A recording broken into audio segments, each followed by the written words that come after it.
안녕하십니까, 박사입니다. 블라디미르 푸틴 러시아 대통령은 발라의 토론 클럽에서 서방이 우크라이나 전쟁을 선동하고 있다고 비판하면서 한국이 우크라이나에 무기를 제공하기로 한 결정이 양국 관계를 파탄나게 할 것이라고 말했습니다. 그러면서 이는 러시아가 북한에 무기를 지원하는 것과 같은 조치라고 말했습니다. 한국이 우크라이나에 무기를 지원할 경우 러시아는 이에 상응하는 조치로 북한을 지원하는 카드를 쥐고 있다는 점을 시사한 것입니다. 이에 대해 한국의 윤석열 대통령은 우크라이나에 살상 무기를 제공한 적이 없고 지금까지 비살상 물자만 보냈다고 말했습니다. 그러면서 이는 주권의 문제로 한국은 러시아를 포함한 전 세계 모든 국가와 평화로운 관계를 유지하기 위해 노력하고 있다고 말했습니다. 이 사안과 관련해 러시아 매체 RT는 한국이 우크라이나 무기 제공을 부인했다고 드라이하게 보도했습니다. 이 매체는 그러나 미국이 체크 공화국을 통해 우크라이나에 제공하려는 30억 달러 규모의 휴대용 대공미사일과 포탄을 한국에서 조달하기를 원했다는 체크 매체의 보도를 인용했습니다. 이 보도처럼 실제로 판매가 이루어졌는지 여부는 잘 모르겠습니다. 하지만 이게 사실이라면 러시아는 우회 지원이든 뭐든 이를 우크라이나에 대한 무기 제공으로 간주하고 있을 공산이 큽니다. 우리 입장에서는 우회 지원일지는 모르지만 러시아 입장에서는 눈 가리고 아웅입니다. 이로 미뤄볼 때 러시아는 소위 무기 우회 지원이라는 발상에 대해 관심을 갖고 지켜보는 겁니다. 평시 같으면 무기가 됐든 비살상 물자든 상관없지만 지금은 다릅니다.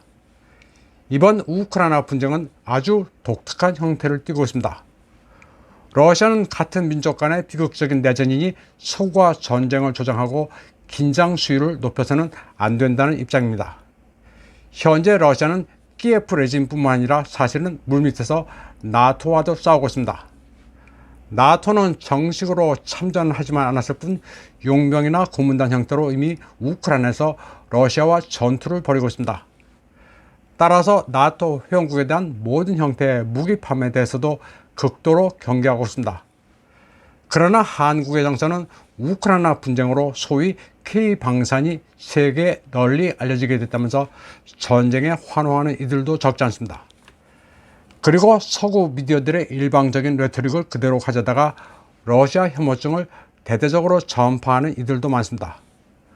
무기 몇 가지 팔게 됐다고 마치 초강대국이라도 된 것처럼 착각하는 사람들도 제법 있습니다. 또 우크라이나 재건 사업을 말하는 이들도 있는데 다 헛꿈입니다. 한국은 몇몇 대기업이 국제 무대에서 선전하고 있지만 에너지도 자원도 없는 취약한 나라입니다. 요소수 하나로도 난리가 난 나라입니다. 당장의 국뽕에 취할 것이 아니라 한반도 주변 국제 정세를 길게 내다봐야 합니다. 북한은 우리의 주적이 당연하지만 여기에다 중공, 러시아까지 적으로 돌리고 일본까지 반일 감정으로 배관시하면 생존 자체가 힘듭니다. 물론 한미 동맹도 중요하지만 그렇다고 동북아 전략 구도까지 일방적으로 이끌려가면 안 됩니다. 미국 조야에서도 러시아는 적이 아니고 우크라이나는 동맹이 아니라는 이성적인 외침까지 나오는 판에 생각을 잘해야 합니다. 주변의 여러 나라를 동시에 적으로 돌리는 것은 전략의 패착입니다. 한국처럼 정치인이나 매스미디어가 반러시아, 친우크라이나 정서를 부추기는 일본에서도 그렇게 해서는 국민의 안전을 보장하지 못한다고 질책하는 논객이 있습니다. 기시다 정권이 북한, 중공, 러시아라는 세 나라를 동시에 적으로 돌리고 있다면서 전국시대 최강의 무장 오다 노부나가로부터 외교를 배워야 한다고 말하고 있습니다. 그리 강했던 오다 노부나가조차도 다케다 신겐과 우에스기 신겐을 정면에서 들이받지는 않았다는 겁니다. 오다 노부나가는 다케다 신겐에게는 선물 공세로 환심을 샀고 우에스기 신겐에게는 마치 굴정적으로 숙이는 듯한 편지를 보내면서 정면 충돌을 피했다고 말하고 있습니다.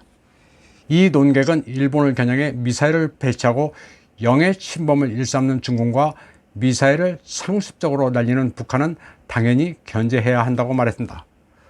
또 중공과 북한은 공산 독재 국가로 선거가 없기 때문에 유권자라는 개념조차 없어 전쟁이 발발하면 자국민의 피해는 신경도 안 쓸 나라라고 말했습니다.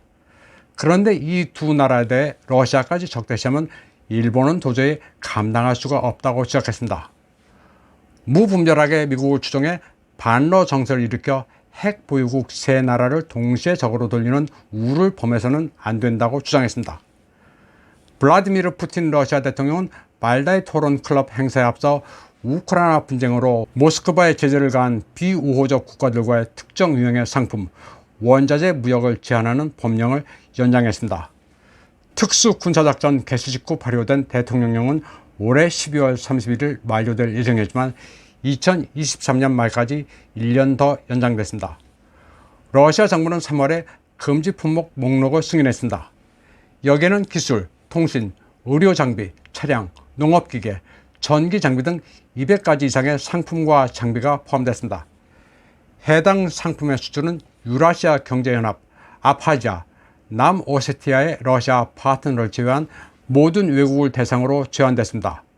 또 특정 유형의 목재를 비우호 국가로 수출하는 것도 금지됐습니다. 러시아의 비우호적인 것으로 간주되는 국가는 미국, 영국, EU 회원국, 알바니아, 안도라, 호주, 바하마, 아이슬란드, 리텐슈타인, 캐나다, 미크로네시아, 모나코, 뉴질랜드, 노르웨이, 한국, 산마리노, 북마케도니아, 싱가포르, 타이완, 우크라이나, 스위스, 일본입니다. 러시아는 한국에 대해 상당히 우호적인 국가였고 신의를 지켜온 국가인데 우크라이나 사태를 계기로 한국을 달갑게 보지 않고 있습니다. 러시아는 구소련 시절 차관을 체제가 바뀌었다고 떼어먹지 않고 부채를 승계해 전차, 장갑차, 헬기 같은 현물로 갚은 국가입니다. 나라가 바뀌었으니 떼어먹을 만도 한데 그렇지 않았습니다. 다음 소식입니다. 10월 27일 미국 폭스뉴스의 터커 카슨은 우크라이나에 매몰돼 유럽을 파괴하는 바이든 행정부의 괴이한 지하들을 거세게 비판했습니다. 단러 제재는 서방의 발등만 찍고 있으며 미국도 예외가 아니어서 디젤 연료가 한 달 뒤면 바닥을 드러내게 생겼다고 시작했습니다. 그는 끔찍한 유럽의 현실부터 이야기했습니다. 이번 여름 독일에서는 난방용 장작을 비축하기 위해 오래된 숲을 베어냈고 폴란드에서는 150년 전처럼 가족들이 석탄을 얻기 위해 몇 시간 동안 줄을 섰다고 말했습니다. 또 영국 정부는 1만 명 이상이 올겨울 동사할 것으로 예측했다고 합니다. 제3세계에서나 있을 법한 일들이 소위 선진국에서 발생하고 있다면서 유럽은 급속도로 망하고 있다고 칼슨은 지적했습니다. 그는 이 모든 문제가 우크라이나 분쟁 때문이라면서 푸틴을 지지한다고 한 조치들이 모두 부메랑으로 돌아왔다고 말했습니다. 유럽은 갈수록 가난해지지만 루블은 오히려 그 어느 때보다도 강세라고 시작했습니다. 그러면서 이 전쟁을 어떻게 승리로 이끌 수 있느냐고 반문했습니다. 유럽도 서방도 민주주의를 위한 전쟁도 아니라고 비판했습니다. 터커 카슨은 그러면서 메릴랜드 하원 의원 제이미 러시킨의 황당한 발언을 소개했습니다. 제이미 러시킨은 러시아가 전통적인 사회적 가치를 지닌 정통 기독교 국가이기 때문에 반드시 멸망시켜야 한다 말했다고 합니다. 그리고 워싱턴의 많은 이들이 여기에 동조하고 있다고 말했습니다. 그야말로 바이든 행정부의 지하주의 셈이라고 개탄했습니다. 그리고 미국에서는 지금으로부터 20여일 뒤인 추수감사절 월요일까지는 디젤유가 수진된다면서 기가 막혀 했습니다. 이번 방송은 여기까지 하겠습니다. 시청해주신 여러분 감사합니다.